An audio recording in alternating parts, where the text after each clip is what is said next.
¿Hablas conmigo?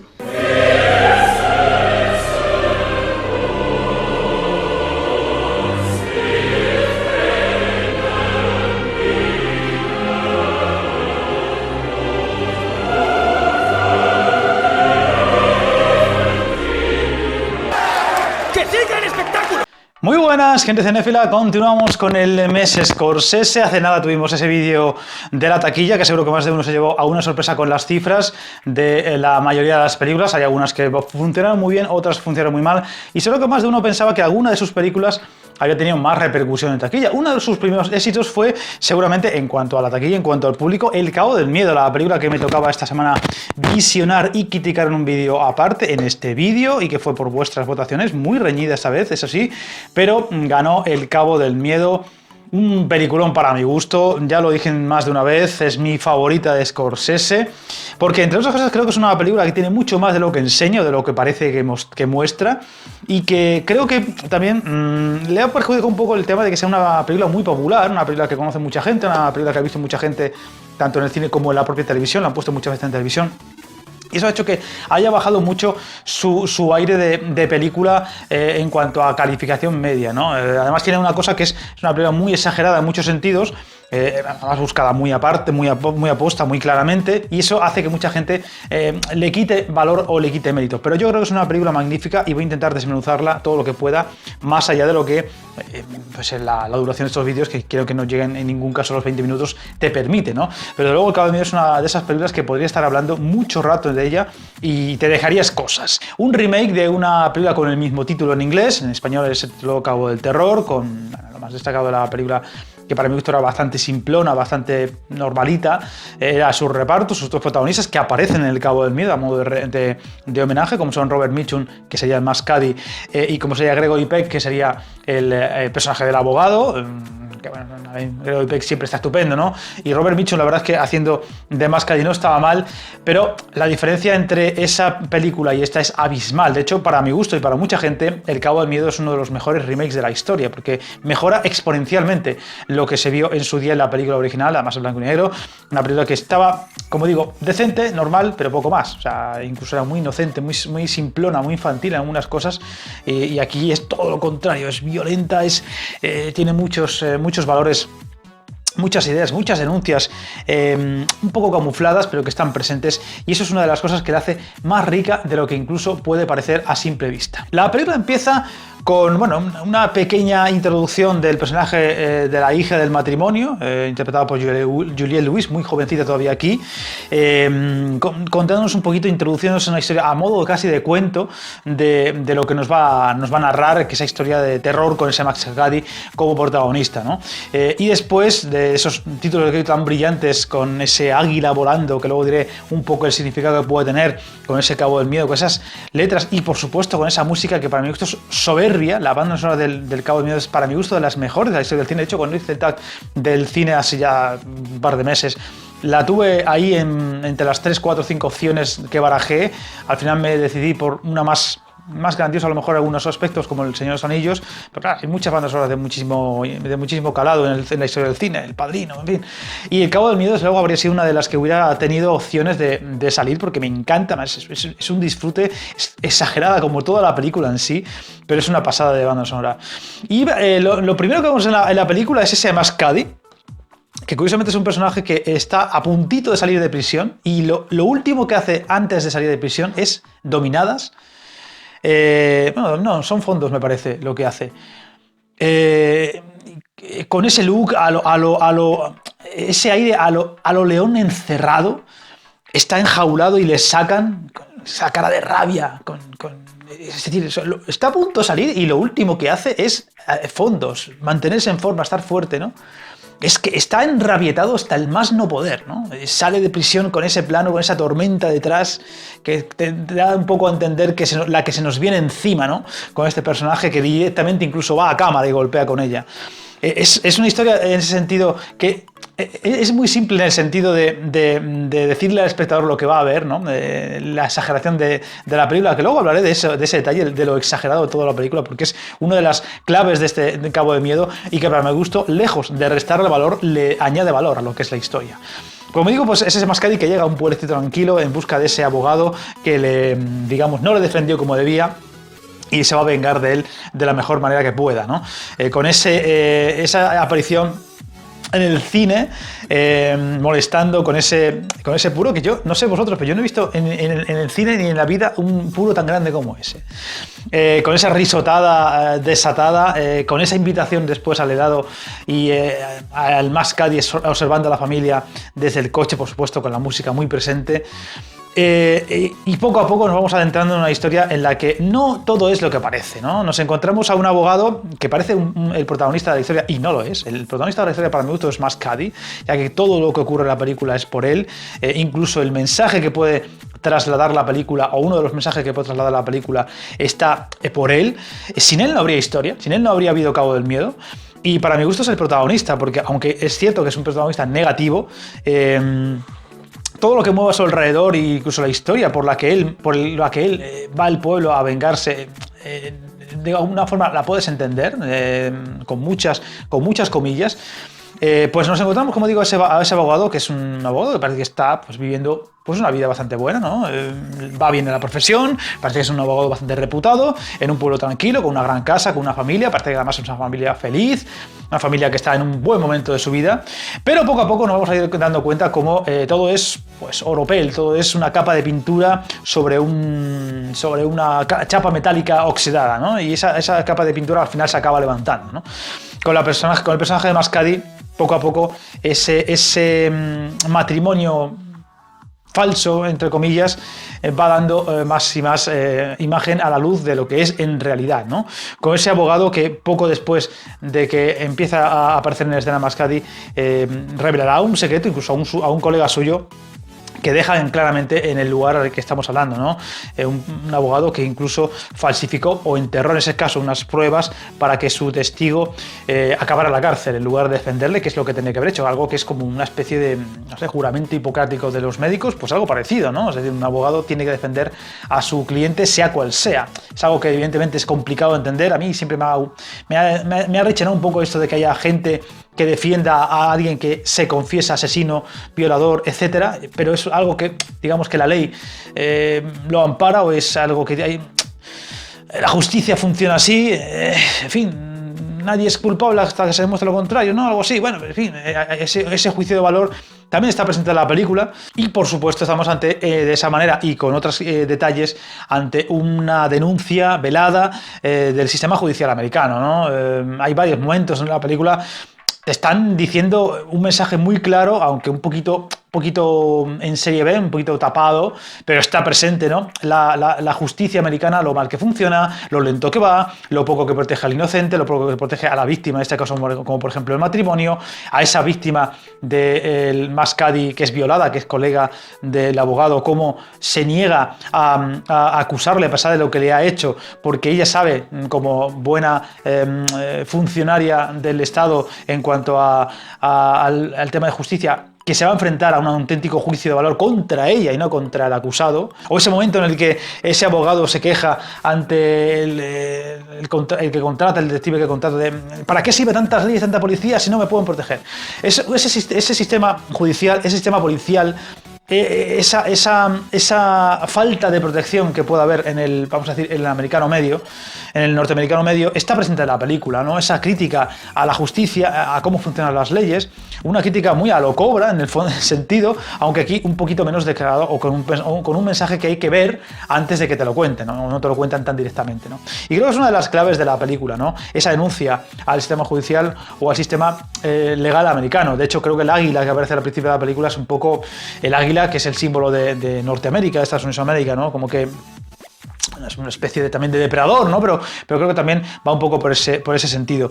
Yo creo que la clave de la película, para mi gusto, está en todo lo que hay en ese sentido. Es decir, la parte del barco, que a mí me parece una pasada visualmente hablando, es un auténtico juicio en el que nos meten como espectadores a valorar la situación que nos está presentando el propio Mascadi, ¿no? De hecho, en ese momento del barco, cuando está justiciando a ese abogado que actuó mal con él, pone a su mujer y a su hija como jurado, además lo dice, Y nosotros somos el juez, nosotros somos el juez. El público, el espectador se convierte en juez. De hecho, Mascadi habla a la cámara, nos habla a nosotros, obligándonos a que nos mojemos, a que declaremos culpable o inocente a ese abogado que actuó mal, pero que gracias a actuar mal acabó en la cárcel, siendo una persona despreciable, siendo una persona que evidentemente lo ha hecho mal, ha hecho cosas horribles y que lo va a volver a hacer. Esa sensación de que estamos obligados a condenar a un culpable de una forma que no es la correcta, pero que gracias a esa forma no correcta podemos meterle en la cárcel o no. Nos obliga a mojarnos en ese sentido en el que, a ver, que esto no es, este no es el modus operandi legal de la justicia, pero si no lo hacemos así, si no aprobamos ese modus operandi, este tipo, que hemos visto que ya lo ha hecho cosas horribles en la película, va a volver a hacerlo. Y ese juicio de valor es tremendamente interesante y creo que es lo que le hace es lo que hace a la película más rica, ¿no? Más allá de lo que pueda haber en lo que es cinematográficamente hablando, ¿no?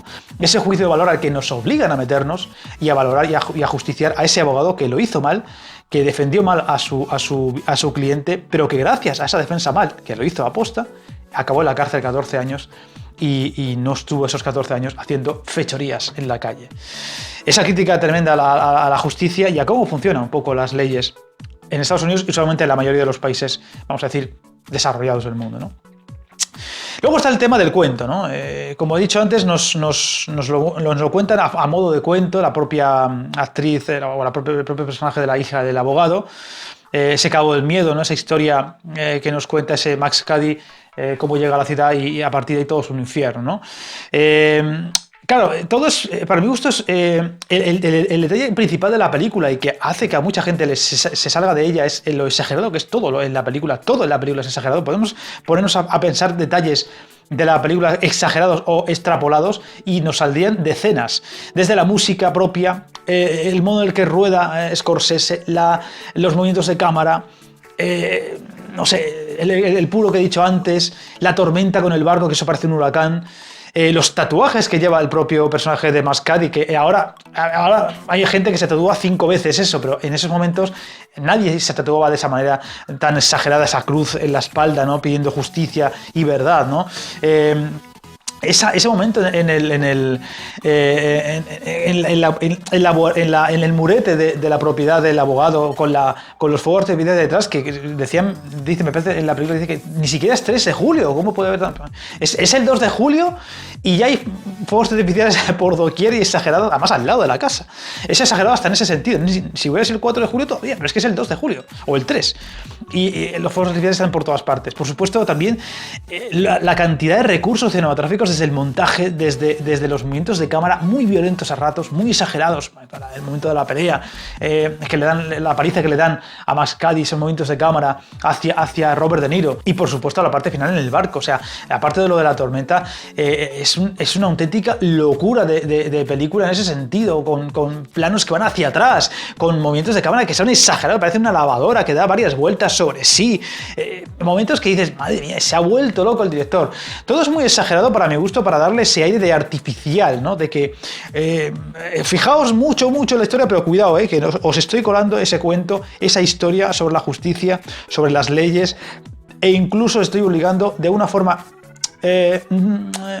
disimulada en postularos a favor de este abogado que lo ha hecho mal, pero que gracias a él ha estado este hombre en la cárcel, o a favor de Mascadi, que de alguna forma podáis entender o podáis inmiscuiros con él en ese aire de venganza. Si a vosotros hubiera pasado lo que le pasa a Mascadi, seguramente haríais lo mismo, ¿no? Teníais esa sed de venganza. Más o menos toda esa historia, y para mi gusto es lo que hace que el personaje de Robert De Niro sea más el protagonista que otra cosa, por todo lo que significa su personaje. Por supuesto, aquí en general todos los actores están estupendos, pero el personaje de Robert De Niro es una locura. O sea, yo creo que incluso yo me atrevería a decir que más allá de Toro Salvaje o uno de los nuestros, o películas donde Robert De Niro lo ha hecho estupendo, creo que sería su mejor interpretación, de verdad lo creo. O sea, la riqueza que da Robert De Niro al personaje de Mascadi es abismal, o sea, es brutal. Y yo creo que es uno de los grandes aciertos de la película, ese Robert De Niro desatado a más no poder, en su forma de hablar, en su look, en su actitud. Es decir, otro actor habría sido muy complicado que lo hubiera hecho tan bien, ¿no? Y incluso hace que que de alguna forma, a pesar de ser un personaje tremendamente negativo, le cojamos cierta simpatía, más allá de lo que hace, ¿no? Más o menos, ¿no? Y que podamos estar un poco con él en esa idea de que, claro, es normal que estén tan enrabietados con tanta sed de venganza porque ahora sabemos que está ahí en la cárcel porque su abogado no le defendió y encima no solo eso, sino que falsificó pruebas o enterró pruebas y gracias a ello acabó la cárcel y a partir de ahí a lo mejor se convirtió en un monstruo en la cárcel. Luego sabremos que no es así, que ya era un monstruo antes, ¿no? Pero aún así como que humaniza un poco más a este personaje tremendamente terrible y tremendamente negativo, ¿no? Yo creo que es una de las claves de la película, es decir, la exageración, la brutalidad de algunas escenas, la violencia que hay en muchas escenas gracias a la dirección de Scorsese. Por eso siempre he dicho que es una de las mejores películas de Scorsese y mi favorita, porque es mucho más de lo que parece, porque un director más normal aquí no habría hecho ni de lejos, habría sido una película mucho más simple, mucho más plana, y había obviado todo lo que hay en la película con ese aire de intentar colarnos ese cuento de terror. Y, es decir, cuando alguien cuenta un cuento de terror se pone la típica de la linterna debajo de la cara para que las sombras hagan una aparición más fantasmagórica, ¿no? Habla diferente, ¿no? Y el monstruo de repente apareció, pues es algo parecido, ¿no? Eso, por ejemplo, se ve bastante en la película La noche del cazador, ¿no? También hay un aire muy a cuento, ¿no? Muy artificial. En el Drácula de Coppola también intentaba dar esa idea, ¿no? Mucha artificialidad para que sea más cuento todavía y que digamos que nos metamos de una forma diferente a lo que hubiera sido una película convencional. Y creo que lo hace muy rico, es decir, nos está contando un cuento en el fondo un poco de terror, porque el personaje protagonista es un auténtico psicópata absoluto, pero de una forma en la que es espectacular, en la que es muy amena y muy interesante. Y luego está la parte de la película que está completamente diferente al resto, que es una escena tremendamente larga, es la del encuentro de la hija del matrimonio protagonista con Max Cady, que está rodada de una forma muy interesante porque es completamente opuesto al resto de la película. Es una escena larguísima, con muy pocos planos muy largos, silencio absoluto. Debe ser la única escena de la película en la que no hay nada de música, en una película en la que hay música por todas partes, donde vemos a un Mascadi tremendamente tranquilo, muy pausado, en la que vemos un poco el modus operandi de este tipo de personaje, ¿no? Como se va llevando a su terreno a un personaje como tan inocente como la hija del matrimonio, que es muy inocente, es muy niña todavía, aunque tenga 16 años o a punto de cumplirlos. Con ese aire de hecho, él sale de una especie de caseta como si fuera una especie de lobo. Incluso creo que dice que es una especie de lobo en el bosque. Como si fuera una ovejita descarriada que se ha encontrado con un lobo que le sonríe y le dice palabras bonitas, pero que da la sensación de que en cualquier momento se va a lanzar a su cuello y le va a destrozar, ¿no? No lo acaba haciendo, pero es una escena que dentro de la contención que tiene, de lo larga que es, de lo pausada que es una escena con mucha tensión, con mucho suspense, ¿no? Y con mucho aire también a jugar con el espectador también, ¿no? De que lo va a hacer, de que se va a lanzar sobre ella y la va a destrozar. O que todo lo contrario, es decir, ¿veis cómo no es tan malo este hombre? ¿Veis cómo no es tan villano? ¿Veis cómo ha tenido a su alcance a la hija del protagonista, que seguramente sería su peor venganza, y no la hace nada? De hecho, la seduce un poco más o menos, por así decirlo, y acaba incluso hasta besándola, pero todo con un aire como muy tierno, cómo la toca, cómo la acaricia, con ese aire de respeto absoluto, de ternura, que yo creo que también nos intenta colar un poco esa idea de que nos traguemos mucho más la idea de que este personaje no es tan villano, no es tan malo, y que la cárcel le ha vuelto así, y que veis cómo no es tan malo, y al final, en la parte de la lancha, mejor dicho, de la barca, nos inmiscuamos un poquito más con él y con su idea de que no es tan malo y de que quizás sí que lleva razón en ese juicio de valor en el que nos vamos a tener que mojar. Soberbia, o sea, yo creo que es una película tremendamente magnífica. De hecho, la voy a poner un 10. O sea, no me voy a cortar. Y ya lo digo, para mi gusto es la mejor película para mi gusto, la mejor película de Scorsese. Aunque está muy infravalorada por el tema, por ejemplo, de que es un poco como digo yo, algo falsa. En fin, como siempre, estaré muy interesado en saber vuestra opinión. Me gusta si os ha gustado esta crítica. He tenido suerte porque me ha tocado Hit y El Cabo del Miedo consecutivamente, que son dos de mis películas favoritas. Ya os digo, va a estar en el top 20, 25, 15, incluso ya veremos en el top 10 de mi lista cuando lo haga. Así que paciencia porque ya llegará. Así que, como siempre, me gustará saber vuestra opinión, qué opináis de esta película y, por supuesto, si os ha gustado el vídeo, me gusta, seguidme en redes sociales y si no lo estáis, os invito a suscribiros. Y como decimos aquí siempre, para despedirnos, parafraseando a Robocop, no os metáis en líos.